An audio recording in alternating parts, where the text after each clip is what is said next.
ኮንፈረንሶችን እያስተናገደች ትገኛለች። ባለፉት 10 ቀናትም እንግዲህ የአፍሪካ ፖሊስ ኮንፈረንስ፣ የሳይበር ሴኩሪቲ ኮንፈረንስ፣ የአፍሪካ ደህንነት ኮንፈረንስ፣ የፋይናንሻል ኮንፈረንስ፣ የአይ ኮንፈረንስ ተካሂዷል።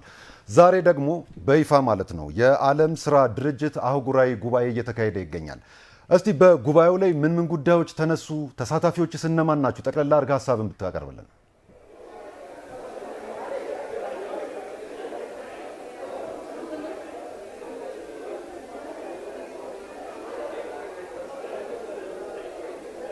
አመሰግናለሁ አብዮት። እንደምንውላል ተመልካቾቻችንም እንደምንውላችኋል።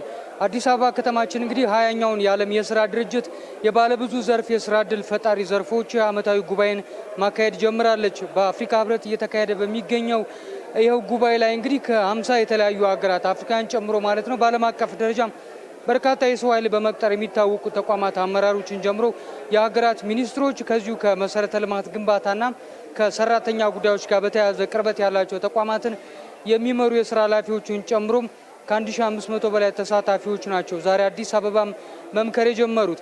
እንግዲህ የዓለም የስራ ድርጅት ከዚሁ በተለይ የባለ ብዙ ዘርፍ ወይንም በጣም በርካታ የሰው ኃይልን ወደ ስራው መስክ የሚያሰማሩ ዘርፎችን ያካተተ ጉባኤ ማካሄድ ሲጀምር አለፉት 19 ዓመታት አልፈዋል። ኢትዮጵያም በ2009 ዓ.ም 17ኛው ይህን ጉባኤ ማካሄዷም የሚታወስ ነው። ዘንድሮም ለ20ኛ ጊዜ እንግዲህ በአፍሪካ ህብረት የሚካሄድ ይሆናል። የዚህ ጉባኤ ዋነኛ ማጠንጠኛዎች በተለይ ከቅርብ ዓመታት ወዲህ በተፈጥሯዊ አደጋዎች በተለይ በቴክኖሎጂ እመርታዎች አሳሳቢ ደረጃ ላይ ደርሷል እየተባለ የመጣውን የሰዎች የስራ ዕድል ፈጠራ፣ እኩል ፍትሃዊነትና አካታችነት ልማትን የማረጋገጥ ሂደቶች ዙሪያም ችግሮችን ይፈትሻል፣ የሀገራት ተሞክሮችንም ያነሳል። በቀጣይም ደግሞ ሀገራት የትኞቹን የልማት መስኮች ላይ ማተኮር ይኖርባቸዋል፣ በርካታ ዜጎችን በስራ ዕድል በማሰማራት ረገድ ሙያውና ብቁ የሆነ የተረጋገጠ የሰው ኃይልን ወደ ቴክኖሎጂ ጋር በማላመድ ሀገራት የሚጠበቅባቸውን የስራ ዕድል ፈጠራ መፍጠር በሚችሉባቸው ሂደቶች ዙሪያም ጥናቶች ቀርበው ውይይት ይደረግባቸዋል ተብሎ ይጠበቃል። በዛሬው የመክፈቻ ስነ ስርዓት ላይ እንግዲህ የኢፌዴሪ የሕዝብ ተወካዮች ምክር ቤት አፈ ጉባኤ አቶ ታገሰ ጫፎን ጨምሮ ሚኒስትሮች እንዲሁም ሌሎች ከዚሁ ከስራ ዕድል ፈጠራና ከቴክኖሎጂ መሰረተ ልማት ግንባታ ጋር ቅርበት ያላቸው አመራሮች ተገኝተዋል። እንግዲህ በዓለም አቀፍ ደረጃ እንደሚታወቀው በተለይ ከዚህ ከተፈጥሮ ሀብት ጥበቃ ጋር በተያያዘ የአየር ንብረት ለውጥ ቴክኖሎጂ እንደ አርቲፊሻል ኢንተለጀንስ ወይም ሰው ሰራሽ አስተውሎትን ጨምሮ ድህነትና አካታች ያልሆኑ ልማቶች በዓለም አቀፍ ደረጃ ሀገራትን እየፈተኑ ያሉ ችግሮች ናቸው። እነዚሁ ችግሮች ደግሞ በዋናነት የስራ ዕድል የሚፈልገውን ወጣቱን አብዝተው የሚፈትኑ ስለመሆናቸው በዛሬው መድረክ ላይ ተነስቷል።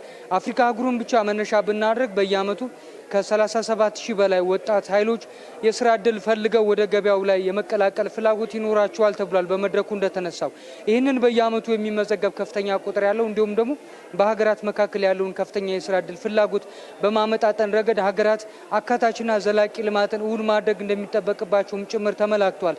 በዛሬው በመክፈቻው ዕለት ማለት ነው። በዚህ ረገድ እንደ ኢትዮጵያ ያሉ ሀገራት ከዚህ ከዘላቂ ልማት ጋር በተያያዘ በተለይ የተፈጥሮ ሀብትን አስታሞ ዘላቂ ልማትን አካታችና ከስራ ዕድል ፈጠራ ጋር በተያያዘ በርካታ ዜጎችን መፍጠር የሚችሉ ልማቶችን በማረጋገጥ ረገድ ኢትዮጵያ በምሳሌነት ተነስታለች። 20ኛውን ጉባኤ ማስተናገዷ ትልቁ ሚስጥርም ከዚሁ ጋር የተያያዘ ስለመሆኑ ተነስቷል። በመሰረተ ልማት ግንባታ ዘርፍ በተለይ አዲስ አበባ ከተማ ከቅርብ ጊዜያት ወዲህ የጀመረቻቸው ሰፋፊ የልማት ፕሮጀክቶች ከዚሁ አንጻር አካታችና ዘላቂ የስራ ዕድል ፈጠራ እንዲሁም ልማትን በማረጋገጥ ረገድ ምሳሌ የሆኑ ፕሮጀክቶቿ ናቸው። የኮሪደር ልማትን፣ የወንዝ ዳርቻ ልማቶችን ማንሳት እንችላለን። በዓለም አቀፍ ደረጃ ፈተና እየሆኑ ያሉ የተፈጥሮ ሀብት ጥበቃዎችና ዜጎች አብዝተው የሚፈልጓቸው ልማቶችን አብረው አዋደው በመቀጠል ረገድ ለዜጎች ምቹ የሆነ ስነ ምህዳር በመፍጠር ረገድ አዲስ አበባ የጀመረቻቸው እነዚህ ፕሮጀክቶች ምሳሌ ሆነዋል። በዚሁ መድረክ ላይ ከፊት ለፊቴ እና ከጀርባዬ በምትመለከቱ መንገድም አዲስ አበባ ከተማን ጨምሮ በአዲስ አበባ ውስጥ እንዲሁም በፌዴራል ደረጃ ተቋማት ሰፊ የስራ ዕድል እየፈጠሩ የሚገኙ ልማትን እያቀጣጠሉና ግዙፍ ፕሮጀክቶችን እያስተባበሩና እየመሩ የሚገኙ ተቋማት ተሞክሮቻቸውን የሚያጋሩበት አውደ ርዕይም ተዘጋጅቷል።